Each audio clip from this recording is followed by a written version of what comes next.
Everyone, thank you so much for tuning into my tarot channel today.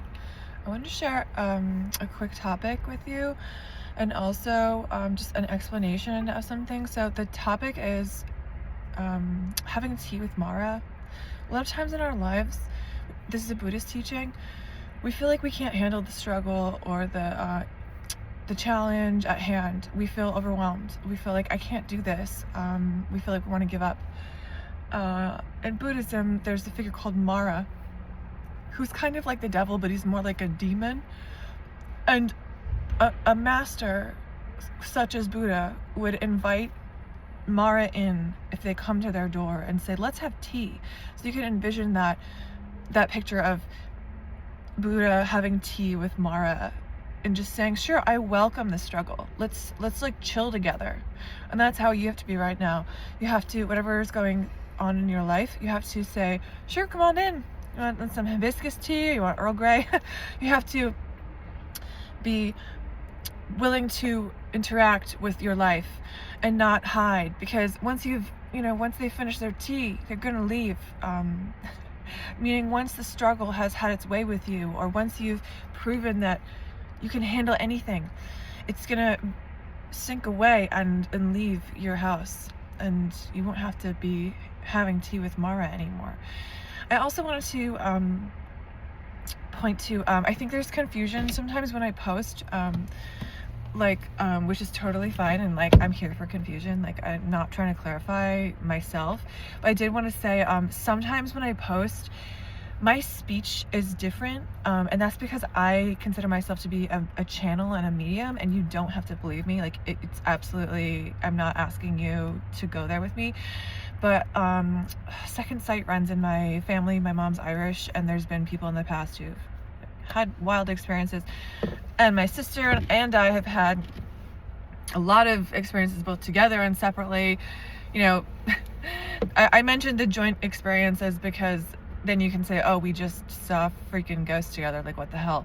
My sister and I have had those kinds of experiences together. I think also when you're bonded psychically with someone from a young age, you can experience the same stuff.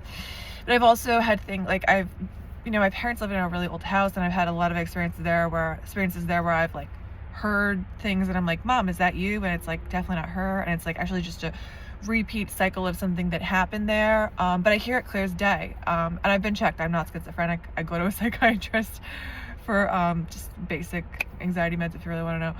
And it's not I've been checked. I'm not schizophrenic, but I do have this sensitivity. So sometimes it shows up if I were in a crowded place, it shows up, or a place of people, as just I can pick up their stuff. I'm like, oh, how's your family? And they're like, oh, my aunt is in the hospital. And I'm like, why would I know that? Why am I asking you about your family? And it's so there's that part of it too, where you're hearing the emotions of people. But I also connect with people who've passed on. So I guess this is just explaining my skills a little bit, which came about beyond the actual being in places and hearing snips of sound bites that happened maybe hundreds of years ago. Beyond that, I've also had a lot of weird experiences where I'll tell people some detail and they'll be like, why would you know that? And I'm guessing it's about a dead relative, because we'll be talking about them, reminiscing, and I'll just bring up 4 random details, and they'll be like, that's really creepy that you know that. Anyway, that is how I learned that I can actually talk to people who passed on. So when you're doing that kind of work, which in my last reading, I channeled my dead grandfather, and again, you don't have to believe me, but at the end of the reading, I do pull the grandfather card, which is really creepy, and I did not plan that. So that was a confirmation for me. But to channel like that, first of all, you have to be empty, and it's really not me. This reading is much more my energy. So it's sort of the range that I hang out in. It's a mid-level, kind of I'm chill range. When a lot of psychics, if you go in person to see them, they'll have you sing songs or tell jokes or be silly to get the energy raised, because dead people are on a much higher vibration than we are here on Earth. So that's why I may be talking funny. I may be talking really quickly or like laughing. I don't do drugs. I'm not like high. I'm just like, I'm picking up on the energy, and sometimes it causes like maybe stuttering because it's coming. I'm just like letting whatever comes through in a very intuitive way. Sometimes I might be to the opposite, like not sad, but like in whatever mood the spirit that's coming through is, and it's just like, this doesn't even like sound like me. So I just wanted to clarify that, because like I don't want you to like be concerned if I have like quick speech that I'm like hypomanic or something. I'm not. I'm being monitored, don't worry, by a therapist and a psychiatrist. But not for that, just for anxiety. But they know all the stuff, so don't worry. But I wanted to say that another like message that I'm hearing, just like from, as I was talking about the process, I think I opened a little channeling here, is like, besides having tea with Mara, I want you to think about like other times in your life that not that were struggle, not like I got through that, actually times that were super easy, you know.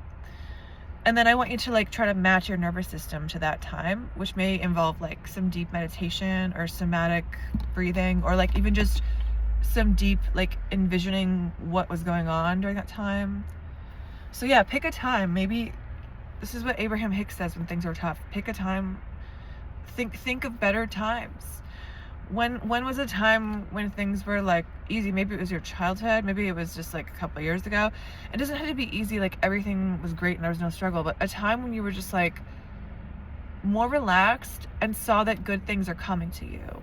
And so that's the energy I want you to tune into. And that may involve raising your vibration, just as I have to raise it for channeling.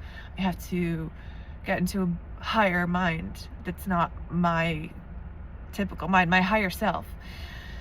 So, and it actually kind of requires me to become a little bit empty. So maybe I'm asking you to become a little bit empty of this struggle, of these thoughts of like intensity that I'm picking up on, and try to go towards something gleeful and like easy today. Maybe that is like going for a walk. Maybe that's just like watching a funny movie. Something that makes you laugh, because okay, so here's where it connects. Once you've raised your vibration, you're asking and inviting a lot of souls to come in and help you and assist you and see what you're going through. That's just people that you've known in your life that are your guides from like your family, spirit guides. Also just many souls who want to expand and hop on your energy. So once you're up, you're attracting all this energy from the greater universe. So that's my message for today, and I hope you have a great day.